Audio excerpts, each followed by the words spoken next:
Welcome back to Reading Bear. Today, we will take a look at some new malicious compliance stories. And if you enjoyed my content, please don't forget to subscribe to my channel and post some bear emojis in the comments. Let's go! The first one is titled, Work in an Outbound Call Center? Need to increase your number of calls. Call people you know aren't home. I worked at a job that had sales goals and we worked from a pool of warm inbound leads, calling people inquiring about our services. The original lead of our department was a good guy, and as long as you hit or surpassed your sales numbers, then nothing else really mattered. At some point he moved on to a better company and was replaced by a woman that used to run a call center. As such, she started creating strict metrics, like number of calls per day required, etc. Despite me being one of our top salespeople, she didn't like that my number of calls was low every day. My logic was, if I am selling, then I'm on the phone. Many successful sales could take 30 to 60 plus minutes. So in a good day I might make 8 to 25 calls, whereas they wanted a minimum of 50. My solution was to create a list of people I knew that worked during the day and call their home phone numbers while they were out to pad my numbers and meet the 50 calls per day. I could crank out 50 calls in no time and then do whatever I wanted the rest of the day. New boss was happy. I didn't care to be wasting my time on their dime. Everyone wins, I guess? Company made less money since I sold slightly less. Bosses need to learn to measure the correct quality of work, otherwise you just get people wasting time to meet stupid metrics. The next one is titled, Tell me that if I don't like it, I should quit. I will. Be careful what you wish for. I'm a pasty white Caucasian guy. I pretty much look like a ginger, only I'm not a redhead. This is relevant to the story. For almost 8 years, I worked at a popular US chain restaurant which specializes in breakfast food that may or may not heavily feature various flavors of pancakes.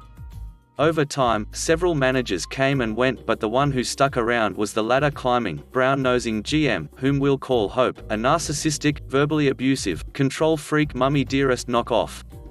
Hope had the most grandiose opinion of herself. She had a way of making please and thank you sound like screw you. I did my best to get along with her. Although when dealing with someone who thrives on conflict, the best often isn't enough. She made it clear, it was her way or the highway. Her oft-spouted catchphrase was, if you don't like the way I run my store, quit. Among Hope's countless trademark annoying traits included breathing, coming into work wasted, and talking smack about everyone to guests and staff alike. She often delivered instructions orders, without allowing any responses, then concluded those interactions with "Mumk? Mumk?" As if that couldn't get any more obnoxious. Her faux sincerity was almost always accompanied by an annoying crypt keeper cackle.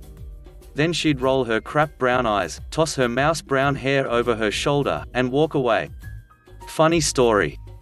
One Christmas, I was unlucky enough to draw Hope's name for the Secret Santa gift exchange. I seriously considered buying her a batch of wire hangers with a card simply saying, no wire hangers ever. I decided against it for the simple reason that it was no secret that I did not like her. It would have been totally obvious who bought her the gag gift. I was one of those highly valued employees, but the way I was treated completely belied the compliments and accolades I received. For example, my schedule being flipped without my consent, day off requests being denied, while other employees, mostly older married women and single mothers of small children, as well as Hope's drinking buddies, got preferential treatment, always taking the side of the guest when they were angling for a free meal, etc.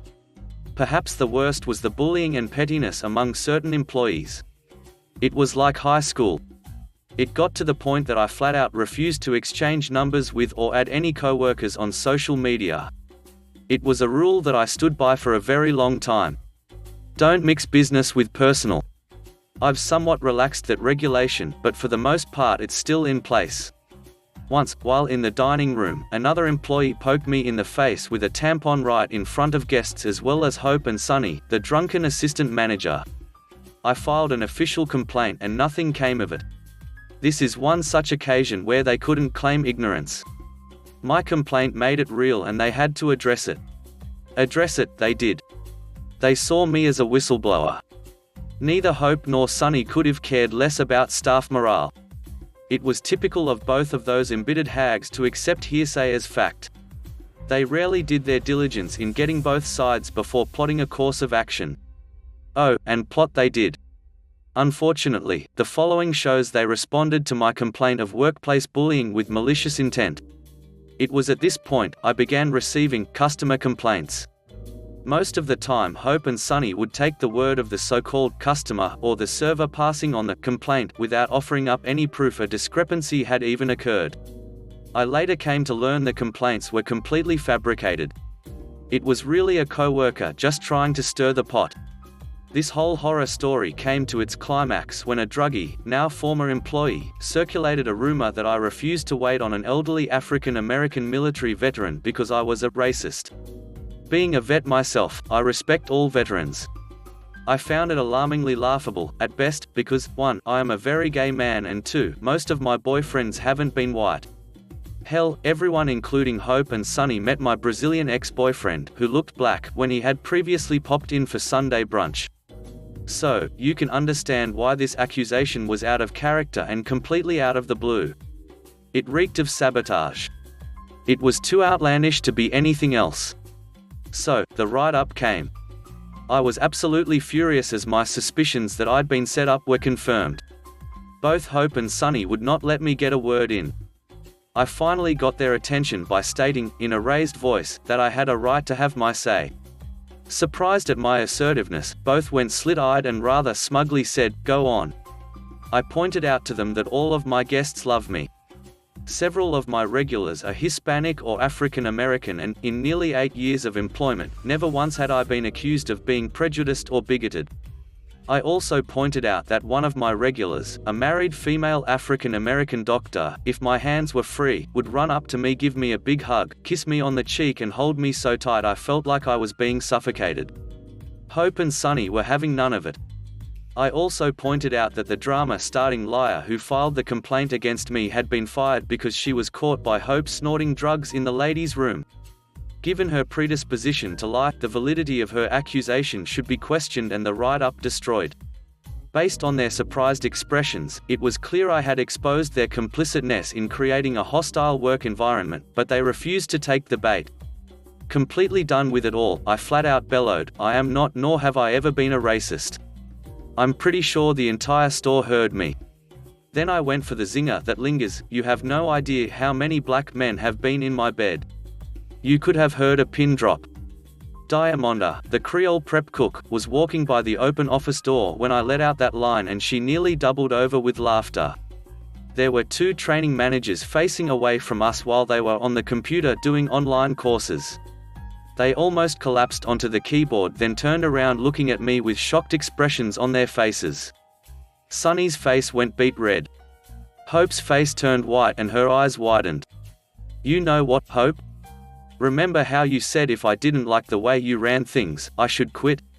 Goodbye." I didn't give them a chance to respond. My shift was about to start in less than 7 minutes. I took off my key fob, laid it on the safe, emptied my apron, put everything in a takeout bag, did an about face and walked out echoing, "Have fun trying to cover my shifts." It was exhilarating and liberating all at the same time. It was like the end of Private Benjamin, when Goldie Hawn walked out of her wedding and threw away her veil, except I've never worn a dress. Just kidding. Yes, I have. Aside from returning 2 weeks later to get my final paycheck, I haven't set foot in there. I have no reason to go back. I have a new job at a wonderful company with great bosses that value me as an employee and as a person. I actually look forward to going to work now. I never thought that was possible. Double plus, they don't expect me to be an emotionless robot. Update, I later found out from a former coworker's boyfriend that Hope was talking all this smack after I quit about how I wouldn't sign a write-up. That was between myself and management. No other subordinates should have had any knowledge of that. I wasn't surprised at all as she talked crap about everyone to anyone who would listen. She was also stewing because I had quit right when the then current bi-weekly schedule had been posted.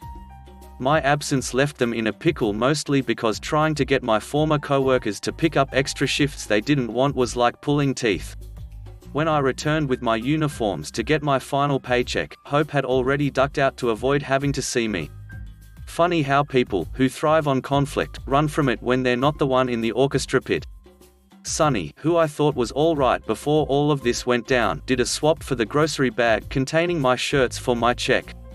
She wouldn't hand it to me herself and simply passed it to one of the training managers who were present. It's a very cramped establishment with the server line in full view from the dining room. I'm not that tall and neither is Sunny. She could barely see me over the top of the server station. Upon spotting me with her brown, beady, vulture eyes, I got a completely out of character, overly exaggerated, sickeningly sweet greeting from her. "Hi, op."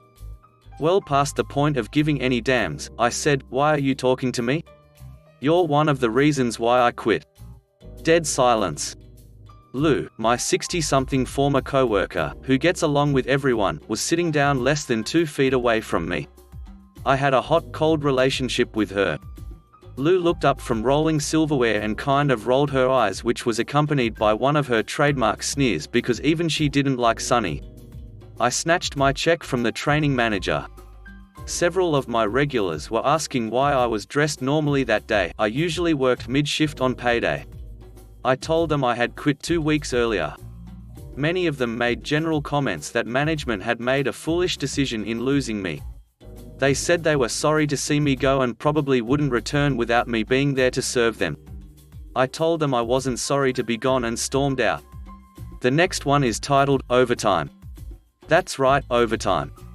Here's another tale that's not mine, but I love asking people about their best malicious compliance stories, and this is one my cousin told me. He worked at an injection molding company as a machine operator, and one of his colleagues was named Danny. He was a runner.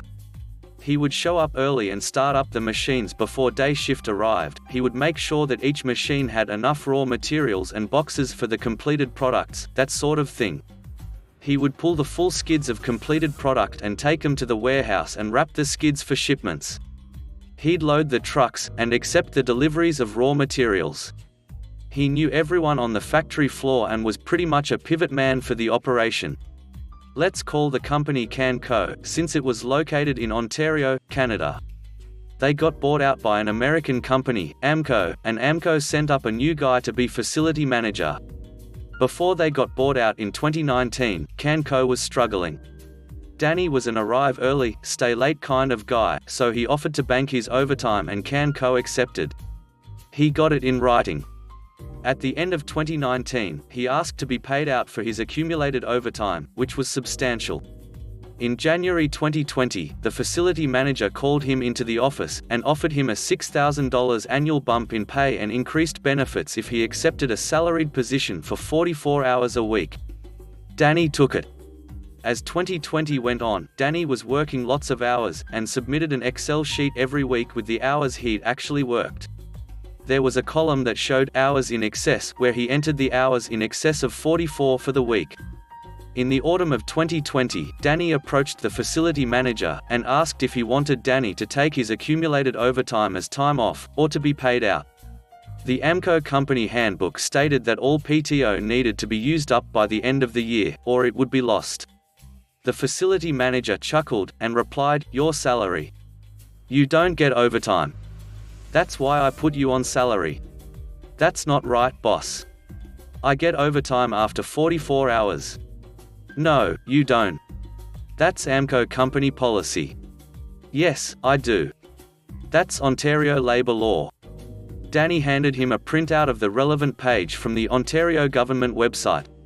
The facility manager said he would look into it, but didn't. Danny pestered him, and finally, fed up, he fired off an email to the facility manager, the plant manager, CanCo HR, and AMCO HR as well. Eventually he got called into a meeting with the plant manager, the facility manager, and HR. You should understand that HR was a bit of a Karen. Nobody really liked her, but she was a blabbermouth. The company tried everything to get out of paying the overtime. Danny asked, "Do I have the authority to enter into contracts on behalf of the company?" "No." "Do I have the authority to assign work to my colleagues, or discipline them?" "No." then I am not a manager or a supervisor, and under Ontario Labour law these are the only people exempt from overtime. Oh, and see that total. You can multiply that by 1.5, so for every hour overtime I worked, you either pay me an hour and a half, or give me an hour and a half off, with pay. After the meeting, the facility manager was furious. His little scheme to get free work out of Danny didn't play, and now he looked really bad in front of his boss. Danny, beginning right now, you don't work another minute of overtime without my permission, you got that? Okay, Danny replied. Let me put that in an email. He did, and the FM confirmed it in a reply. Danny was arriving at 5:30 a.m., more than an hour ahead of the production team, in order to unlock the doors, turn on the lights, and warm up the machines. These machines melt little beads of plastic and squirt them into molds, so they take about 45 minutes to an hour to warm up. So the next day, at 2:30, Danny left, and shut off his phone. There was an afternoon shift that started at 3 p.m., and a meeting with the day shift foreman, the afternoon shift foreman, the FM and Danny. And there was a discussion of any issues and production targets for the shift. Since Danny wasn't there, and he had the tally sheets, the afternoon shift had no idea what they were expected to produce for the shift. The next day, Danny came in early as usual, and when the FM arrived, he demanded to know why Danny didn't attend the meeting. Danny explained that his shift was over, and he went home since he wasn't allowed overtime. That's why he shut off his phone, too. He can't do company work on his off hours, that's overtime. The FM said that Danny's attendance at the meeting was mandatory, so Danny suggested that the only way for that to happen would be to adjust his working hours. The FM then changed his hours to 8 a.m. to 4:30 p.m., effective immediately, and put it in an email, at Danny's insistence. Later that day, there was a delivery that arrived at 3 p.m., and Danny wasn't there to unload it, so they had to turn it away and have them return in the morning. The next day, Danny arrives at 8 a.m., as instructed, only to be met by a furious day shift foreman. When the foreman arrived, the entire production staff was in the parking lot as the doors were locked. He opened up, let them in, and then had to wait around for almost an hour, producing nothing, as the heating coils on the machines came up to temperature. The FM arrived in the middle of this bollocking, and Danny simply pointed at him and said, "He changed my hours to an 8 a.m. start, didn't he tell you?" This turned the wrath onto the FM, who now had to take responsibility for a 12 to 15% drop in production for the day. There were also occasional Saturdays when the company fell behind, only Danny wouldn't be there to bring the machine's raw materials, or take away finished product. That would turn into a clusterfuck, too. So the FM gave in, and gave Danny blanket authorization to work any overtime required. The raise he got to bump to salary ended up boosting his pay by $2.75 per hour, but the only downside was that Danny couldn't bank it, it was paid out each check. The kicker? Remember Karen, the blabbermouth from HR? Somehow, and nobody knows exactly how, word got around the office that anyone who wasn't a manager was entitled to OT, and they all started submitting timesheets that included it. The next one is titled, "Store would not let me return sale item, so I changed it for full price dress and got my money back." In summer 2019 my brother was getting married, and of course I left dress shopping to last minute. So I bought a dress without trying it on, as I was on my lunch break and there was a sale and a lot of people and queues to dressing rooms. I reasoned that the dress was a bit oversized so it could not look bad. I was wrong of course, as it did not look oversized but just big and ill-fitting. The store had a return policy where you could return any items for 30 days and get the cash back, or if the item was on sale then you cannot get the money back but instead get a gift card so you can buy something else there.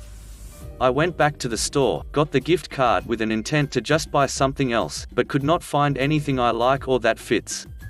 Went back again after few weeks but still no luck, and I started to think that just getting my money back would be better. I asked the employee if I cannot just return the gift card for money, but no, not possible. So while hopelessly wandering around the store I suddenly came up with an idea and went to the same employee. I asked if I buy something from new collection for full price with a gift card then can I return it and get my money back. He was a bit taken aback but confirmed that, yes, that is how it works. I asked what is the point for the policy then if you can bypass it this easy. He said no one has asked that before, but that employees themselves and their friends are doing it this way. So I took the dress that was right next to counter. He asked me to wait for few days before returning it so it would not look suspicious, and checked me out. Came back to the store 2 days later when another employee was working, returned the dress and got my money back. The next one is titled, Overtime is no longer allowed. Okay.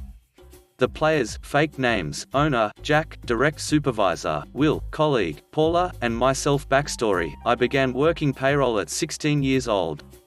I am incredibly good with numbers, as well as dealing with clients. Suffice it to say I am wonderful at what I do. Many years ago I began working with a very small payroll company with only 4 workers. I really liked the owner, Jack, and honestly still do. He is a decent dude. I also really liked the work and the clients. However, I was not fond of Paula or Will. Paula missed so much work, and I'm pretty sure no one has 5 grandfathers that died within 3 years. She doesn't figure much into this story, other than to showcase that she was not a good employee. Will was the worst supervisor I have ever had. He took smoke breaks every 30 minutes, he always thought he was right, he was very racist, sexist, and boy he loved to talk. There were times where he was monologuing to a client who had hung up 30 minutes prior. No, I am not exaggerating. However, he was the owner's father-in-law whose prior business went bankrupt. Basically, he was never going to be fired. In that work setting I absolutely shined. I was the best employee by a huge margin. The malicious compliance will calls me into his office and lets me know that I am getting too much overtime. This was a small business and I needed to be careful. Now I never took much overtime. Overall I usually had around 2 to 5 minutes by the end of the week. Simply because I lived 5 minutes away and clocked in when I got in and settled, even if it was a minute early. I agreed to the new rule with a bit of glee. From then on, if I got in early I would get ready to clock in and then play on my phone or read for 1 minute before clocking in. This drove Will absolutely crazy. After I did this for a few days he called me back into his office. He told me about the good old days when people would work even without pay in order to excel at life. I politely reminded him that we were a payroll company, so he should be aware that it is illegal to not pay workers for time worked. From that point on he would simply mutter under his breath and glare at me. The aftermath: after 3 to 4 weeks the owner, Jack, calls me into his office. Apparently Will had been complaining about me, about how I wasn't working hard, and was being disrespectful. I explained the situation to him and pointed out that no clients had ever been unhappy with me, that I showed up to work every day on time, and that I had the most duties with the least problems. Basically, I reminded him I was his only good employee. Jack was a little shocked, annoyed that my tiny amount of overtime was the reason I was sitting in his office. He told me that if I needed it I could have up to 30 minutes of overtime without needing it to be approved, and he also gave me a small raise for being such a hard worker. Finally, he told me that if Will ever gave me another rule that I disagreed with I should go directly to him. Jack then called Will into his office and I heard quite a bit of yelling. When Will came back out he looked like he had just sucked a lemon. It is my fondest memory of Will. The last one is titled, How I Ticked Off My Boss. E4 was an X-ray tech in a US Army hospital in the late 80s. Our boss, E7, asked us to log all repeat films with a tick mark on a posted sheet of paper with all our names listed as column headers. No other explanation was given and I knew my co-workers would log few of their repeats, especially people like me that worked after-hour shifts. Of course, I was a clever, bored and rebellious little crap, so I went in a different direction. 1 month later we had a meeting with all the techs from all the shifts and our boss stood up front and announced that Codage 01 had the highest repeat rate by far. He said the numbers but I don't remember, only that I had many more tick marks than anyone else on any shift. He tried to put me on the spot and ordered me to come up front and explain why. I was just young and dumb enough to do it too. I stood before my peers, held up the sheet of tick marks and proudly exclaimed, I'm honored to be recognized for outstanding quality control. Like all of you, I take my job seriously because it impacts the radiologist and providing quality X-rays improves patient care. Thank you so much for this award. There was no award, but all of the techs cheered and applauded, so my boss told me, sit my butt down, obviously perturbed that I'd poked fun at his plan. They never counted repeats again while I was there. My boss and I had a love-hate relationship. He loved to hate me. Most of his ideas were half-baked and I was the only one brave, foolish enough to call him out. Aftermath, he wrote me up for having the highest repeat rate, so I wrote in above my coerced signature that I had never been trained to QC films by anyone at our hospital. Seeing my documented comment, he assigned me to teach the techs how to QC films. He thought he was so clever. I accepted this order, challenge, and at the next month's tech meeting gave a 30-minute step-by-step block of instruction on how to QC an adult abdomen film, the pertinent anatomy you should be able to visualize along with optimum KVP and positioning guidelines. This was before the golden age of the interwebs. We didn't even have dial-up, so I had to crack a few books. My little talk was so well received that my boss furiously cancelled the rest of my planned QC talks. We maintained our tense relationship for the rest of my enlistment until he tried to ruin my career as an X-ray tech when I failed to re-enlist in his army, but that's a story for another time. Thanks for listening.